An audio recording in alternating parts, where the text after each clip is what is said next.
aujourd'hui je vais vous faire une analyse de la fable de La Fontaine, Les membres et l'estomac. Donc, les membres et l'estomac, c'est une fable écrite en 1650, alors que la France connaît à cette période la Fronde, mouvement mené par les Parisiens mécontents du pouvoir royal. Colbert, le ministre des Finances, demande au peuple de trop grandes taxes et est menacé. Louis XIV, qui est au pouvoir, tente d'apaiser le climat. Il est réputé pour être un mécène des arts et semble approuvé par La Fontaine dans cette fable, contrairement à la plupart des autres publiées pour le discréditer. La Fontaine laisse transparaître une crainte de nouvelles révoltes. Cette fable est inspirée d'Ésope, auteur grec notamment de l'œuvre Le ventre et les pieds. Mais en quoi cette fable montre-t-elle la nécessité de la monarchie, mais aussi ses travers? En quoi cette fable est-elle représentative de l'apologue? Nous verrons dans un premier temps la forme originale de la fable pour ensuite étudier son aspect d'un apologue classique. Donc c'est une fable originale d'abord parce qu'on y trouve des protagonistes inhabituels, les membres et l'estomac. Donc elle se distingue des autres fables parce qu'il n'est pas question d'animaux ou de plantes anthropomorphes, mais de membres du corps. Ils sont caractérisés par l'estomac, les jambes, le cœur, les bras. Cette fable a un aspect anatomique et énumère les membres un par un. Cela accentue un effet de symbiose. Nous sommes conscients que le corps marche en entier dans son ensemble, contrairement à d'autres fables dans lesquelles les personnages n'étaient pas complémentaires. Les membres représentent la société et en particulier, ça a pour but de montrer que les nobles ne peuvent pas vivre sans le peuple car ils sont nourris par le peuple. Les nobles ne produisent rien. De plus, ils sont doués de parole, disaient-ils, disent, de raisonnement ou même ils sont capables de prendre des décisions.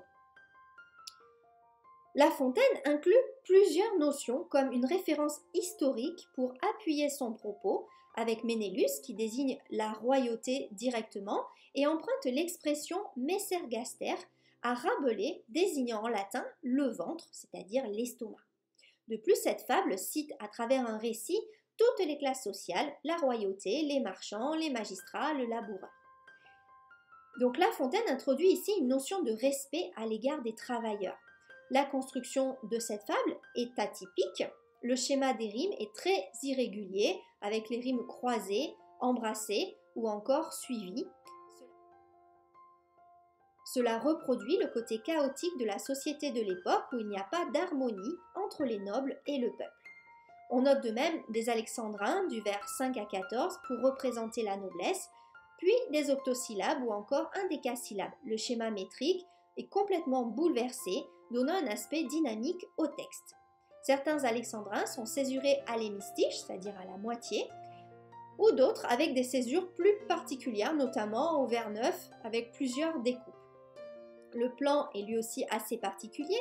Les vers 1 à 4 constituent une introduction avec intervention du fabuliste pour justifier l'écriture de cette œuvre. Je devais. Puis les vers 5 à 20 constituent le récit dans lequel La Fontaine explique les modalités de la mutinerie avec des temps du passé, résolus, disait-il. Les vers 21 à 23 représentent la morale avec un présent de vérité générale, puis au lieu de suivre la structure habituelle d'une fable, La Fontaine continue son récit après la morale pour ajouter une allégorie du royaume de France incarnée dans les vers 24 à 32. La Fontaine finit par appuyer son propos à travers un exemple mené des vers 33 à 44 avec Ménélus. C'est un argument d'autorité, c'est-à-dire qu'on ne peut le remettre en cause puisque c'est un argument historique. L'originalité de la fable est ce que l'on remarque en premier, mais certains éléments lors d'une deuxième lecture permettent de constater que cet apologue est avant tout argumentatif, comme le reste des fables de La Fontaine. Donc ça en fait malgré tout un apologue classique. Donc c'est une fable qui fait l'apologie du roi. Donc c'est une fable assez ambivalente, puisque le roi est décrit comme oisif et paresseux, donc négativement, puis il contribue, donc ça devient positif. L'estomac est décrit comme un membre indispensable, sans lui le corps ne peut plus fonctionner, malgré le fait qu'il soit paresseux. Chaque membre en souffrit. Cela montre que La Fontaine décrit le roi comme un mal nécessaire au bon fonctionnement du pays. Sans lui, ce serait le chaos, comme dans le corps, et malgré ses excès ou sa langueur, il est utile. Le sujet de plainte, qui est l'inégalité, est vite apaisé par un élément de raison majeur, l'affaiblissement général du corps. La Fontaine joue ici un rôle de médiateur.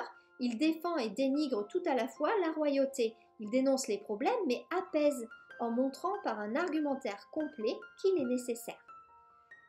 La grandeur royale est sujet de la plupart des verbes, reçoit et donne, fait subsister.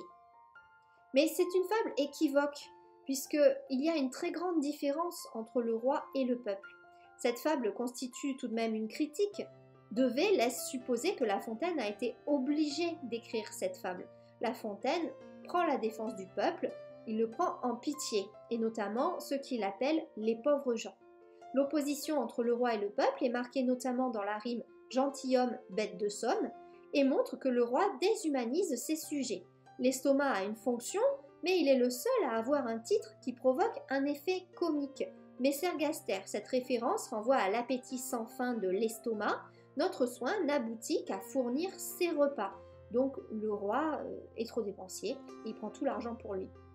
Nous pouvons conclure que La Fontaine fait un parallèle entre le corps anatomique et le corps social. Chaque membre correspond à une corporation de métier. Le roi, représenté par l'estomac, est à la fois décrédibilisé et présenté comme utile. On comprend ici que La Fontaine cherche à plaindre le peuple, mais aussi à apaiser les tensions sociales. Je vous présente mon chat, Pipou. Vous pouvez recevoir mon analyse complète de cette œuvre en cliquant sur le lien correspondant dans la description en dessous de cette vidéo.